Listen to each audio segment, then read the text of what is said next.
नमस्कार मंडळी.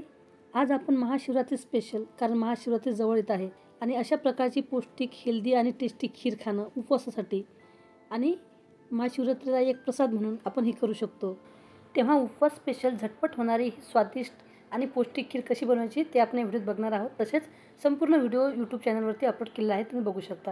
तर सर्वप्रथम मखाना मस्त खमंग होईपर्यंत भाजून घ्यायचा आहे. 1 वाटी साखर घेतली आहे, विलायची साखर बारीक करायची, त्यानंतर मखाना जाडसर बारीक करायचा.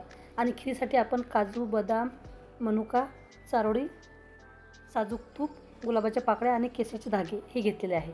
1 मोठा चमचा तूप घेतलेला आहे. तर या साहित्यामध्ये आपण आज मस्त पौष्टिक आणि स्वादिष्ट खीर तयार करणार आहोत. तर तुम्ही संपूर्ण व्हिडिओ यूट्यूब चॅनलवरती बघू शकता. तर आता खीर मस्त तयार झालेली आहे. पिठी साखर आणि वेलची पावडर टाकलेली आहे. आज आपण मखाना खीर बनवत आहोत म्हणून अख्खे मखाने काही टाकायचे आहेत, केसरचे धागे टाकायचे आहेत आणि सजवायला गुलाबाच्या पाकळ्या टाकायच्या आहेत. खीर तुम्ही थंड खा किंवा गरम खा, खूप स्वादिष्ट लागते. व्हिडिओ आवडला तर लाईक करा, कमेंट करा आणि शेअरसुद्धा करा. तसेच चॅनलला सबस्क्राईब करा. धन्यवाद मंडळी.